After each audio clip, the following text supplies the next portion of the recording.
Hello friends, welcome to நம்ம Taylor. இன்னைக்கு வீடியோவில் செமி பட்டியாலா எப்படி வந்து மார்க் பண்ணி கட் பண்ணுறதுன்னு பார்க்கலாம். கிளாத் வந்து ஃபோல்டிங் பக்கம் நம்ம சைடு இருக்க மாதிரியும், ஆப்போசிட் சைடு பார்த்தீங்கன்னா கரை பக்கம் இருக்கிற மாதிரியும் வந்து ஃபோல்ட் பண்ணி எடுத்துக்கோங்க. நான் மேல் பக்கம் காமிக்கிறேன் பாருங்கள். மேலே பக்கம் எல்லாமே வந்து ஃபோல்டிங்கில் தான் இருக்கும். இந்த மாதிரி கிளாத்தை மடிச்சுட்டு நம்ம வந்து கட் பண்ண ஆரம்பிக்கணும். இப்போ கீழே பாருங்கள், ஃபுல்லாக வந்து ஓப்பன் சைடு தான் இருக்குது. ஆப்போசிட் சைடும் கரை பக்கம் தான் இருக்குது. இந்த மாதிரி கிளாத்தை மடித்து வச்சுட்டு கீழே பிசுறு பிசுறாக இருந்தால் அது ஈவனாக மார்க் பண்ணிக்கோங்க. மார்க் பண்ணிவிட்டு நம்ம கட் பண்ணி எடுத்துக்கலாம். நான் கடைசியாக கட் பண்ணி எடுத்துக்கிறேன். இப்போ மார்க் மட்டும் பண்ணிக்கிறேன்.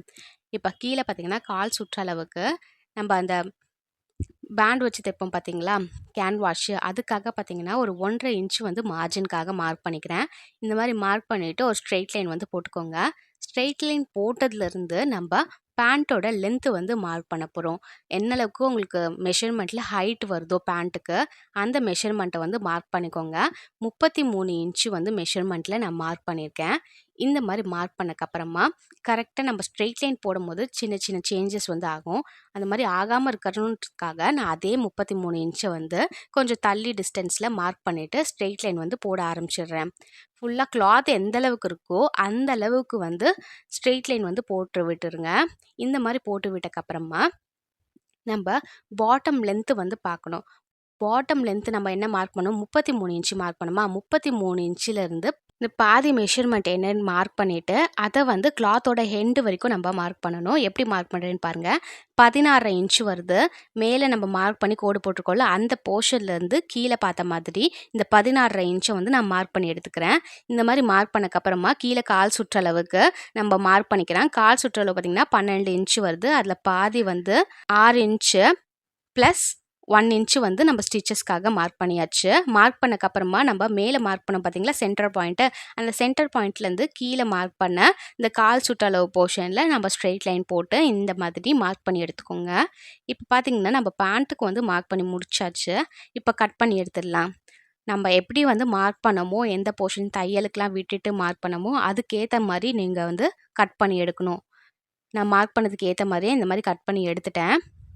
எடுத்துக்கப்புறமா மேலே வந்து பெல்ட் போர்ஷனுக்கு கிளாத் எடுத்துக்கோங்க. எக்ஸஸ் கிளாத்தை மேலே கோடு போட்ட போர்ஷன்லையும் கட் பண்ணி எடுத்தாச்சு. கட் பண்ணினக்கப்புறமா கீழே வந்து ஒரு கிளாத் இருக்குது பார்த்தீங்களா, இந்த போர்ஷன் தான் நம்ம பேண்ட்டோட எக்ஸஸ் கிளாத்தாக வந்து ஜாயின் பண்ண போகிறோம். அந்த கிளாத்தை இந்த மாதிரி வந்து எடுத்து வச்சுக்கோங்க. நான் எந்த டேரெக்ஷனில் வைக்கணும் அதே மாதிரி இந்த மாதிரி எடுத்து வச்சுட்டு நம்ம ஜாயின் போட்டு எடுப்போம். சீட்டோட உயரம் வந்து நம்ம மார்க் பண்ணணும். சீட்டோட உயரம் பார்த்தீங்கன்னாக்கா 8.5 இன்ச்சு வருது. நான் கேல்குலேஷன் வந்து கீழே கொடுத்துருக்கேன், அதை வந்து பார்த்துக்கோங்க. இந்த 8.5 இன்ச்சை மேலேருந்து கீழே வந்து 8.5 இன்ச்சு இருக்கிற மாதிரி கரெக்டாக மார்க் பண்ணி எடுத்துடுறேன். இந்த மாதிரி எடுத்தக்கப்புறமா நம்ம கீழே பார்த்தீங்கன்னா பேண்ட் கட் பண்ணியிருக்கோம் பார்த்தீங்களா, அதுக்கேற்ற மாதிரி ஷேப் கொடுத்து எக்ஸஸ் ஃபேப்ரிக்கை கட் பண்ணி எடுக்கணும். நான் மார்க் பண்ண போர்ஷனுக்கு நேராக இந்த மாதிரி ஸ்ட்ரெயிட் லைன் வந்து போட்டு எடுத்துட்டேன். இப்போ பாருங்கள், கீழே நம்ம ஆல்ரெடி பேண்ட் கட் பண்ணோம்ல, அங்கே வச்சு இந்த மாதிரி கரெக்டாக அந்த ஷேப் வந்து கொண்டுட்டு வர மாதிரி கோடு போட்டு எக்ஸஸ் ஃபேப்ரிக்கை கட் பண்ணி எடுத்துடலாம்.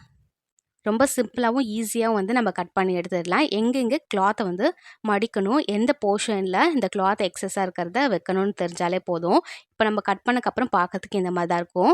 மேலே வந்து பெல்ட் போர்ஷன் வருது. இது வந்து பெல்ட் எப்படி கட் பண்ணுறதுன்னு காமிக்கிறேன். இப்போ எக்ஸஸ் ஃபேப்ரிக்கை நமக்கு தேவையான அளவுக்கு கிளாத்தை வந்து எடுத்துக்கோங்க. எடுத்துட்டு பெல்ட்டோட அகலம் வந்து உங்களுக்கு 13 இன்ச் இருக்கிற மாதிரியும், கீழே பார்த்தீங்கன்னா உயரம் வந்து 8 இன்ச் இருக்கிற மாதிரியும் நான் மார்க் பண்ணி எடுத்துக்கிறேன். இந்த மாதிரி மார்க் பண்ணினக்கப்புறமா நம்ம வந்து கரெக்டாக அந்த எங்கெல்லாம் மார்க் பண்ணமோ அந்த மார்க்கிங் சைட்லாம் வச்சு கோடு போடணும். இந்த மாதிரி ஸ்ட்ரெயிட்டாக வந்து கோடு போட்டு எடுத்துக்கோங்க. அப்போ நம்மளுக்கு பெல்ட் போர்ஷன் கரெக்டான மெஷர்மெண்ட்டில் கிடச்சிடும். கரெக்டாக வச்சு நான் கோடு போட்டு எடுத்துட்டேன். இப்போ எக்ஸஸ் ஃபேப்ரிக்கை நம்ம கட் பண்ணி எடுத்துடலாம். நம்ம வீடியோவை இப்போ தான் ஃபஸ்ட் டைம் பார்க்குறீங்கன்னா மறக்காமல் சப்ஸ்கிரைப் பண்ணுங்கள். பக்கத்தில் இருக்க பெல் ஐக்கானை கிளிக் பண்ணிக்கோங்க. அப்போ தான் நம்ம போடுற வீடியோ உங்களுக்கு நோட்டிஃபிகேஷனில் வரும்.